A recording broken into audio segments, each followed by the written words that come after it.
In the last, I don't know, several years anyway, whenever the conversation of tower PCs comes up, it's pretty much always a big, powerful gaming rig. Now, I love gaming PCs. One day I'd love to build one of my own, but once upon a time, several operating systems ago, if you were to look at a Windows PC, the most common one would really be a classic tower and monitor setup.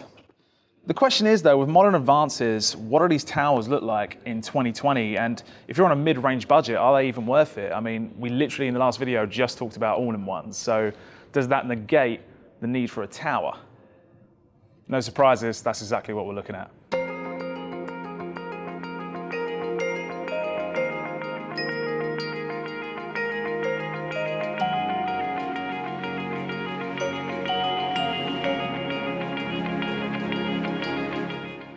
We are looking at the everyday tower PC, and right here we have the Acer Aspire TC-885. We'll get the looks out of the way first. Tower PCs for the home in the £500 sort of range have really had similar designs for a while now. I mean, there's only so much you can do with what is essentially a block.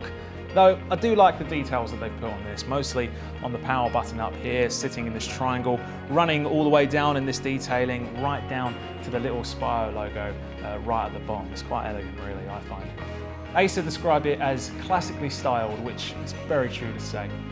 We are, of course, in a reasonable price bracket, so we're never going to be looking at ridiculously gorgeous or mad innovative designs or anything like that. But this is a really simple and elegant way to do the tower PC. It's also relatively light and it's small enough to fit under or even on your desk. So if we aren't really looking at the looks of the tower, then why look at a tower PC at all in 2020? We'll start with the performance. When it comes to modern specs, this tower hits all the points we look for in a modern PC. It's got 128GB SSD for fast boot up times and performance, of course, as well as a 1TB hard drive for all your archiving needs you could possibly wish for. 8GB of RAM and an i5 processor. It's got faster wireless performance, a good array of ports. Great. But Adam, I can get that in a laptop. It'll be super slim and I can take it with me. Yeah, you can, absolutely. Where things separate is with that processor in particular. You see, the one we have here is a 9th generation i5.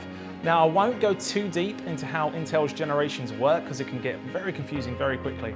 But the key thing to know is that the 9th gen processors were only made available for high performance laptops like gaming laptops, for instance, or desktop class PCs. They are not seen very often at all in your super slim, more mobile laptop.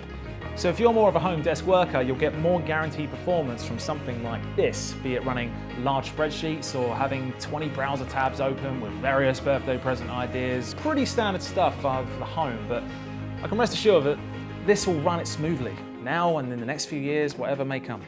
The other handy thing is freedom of choice when it comes to monitors in particular. Now, we're keeping things down to a sensible budget here, so we've just gone with the standard HD monitor from Acer. Still much slimmer and less intrusive than some all-in-ones you can get, as we've looked at it before. Though what's great is that you can go for really whatever you want, as long as you have the performance to support it. With this tower, if we wanted to use a 30-inch HD TV as a monitor, great, we can go for it.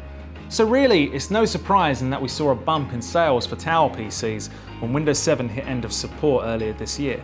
And what's great is you can still get a great Windows 10 experience on the tower, collaborating with friends or colleagues using Office. Say here, for instance, I've got this Excel sheet open and I'm able to make comments on certain areas for my colleagues to see and review.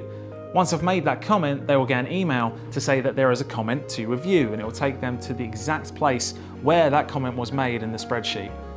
That file is then kept on OneDrive, which is where I keep a lot of my data backed up. So if you're the type of person that has a computer at home, then opens files on, say, a tablet or a phone, you have that option.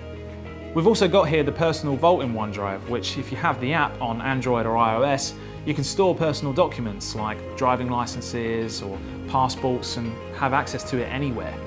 So just because it's a tower doesn't mean you only have access to your files in one place. Things like Office and OneDrive, make sure that you can access them anywhere. In the future, we will look at a more premium version of a tower PC. For now though, thank you for watching. Comment what you think of these tower PCs for the home. Make sure, of course, to subscribe to All Things Microsoft for more content dropping soon.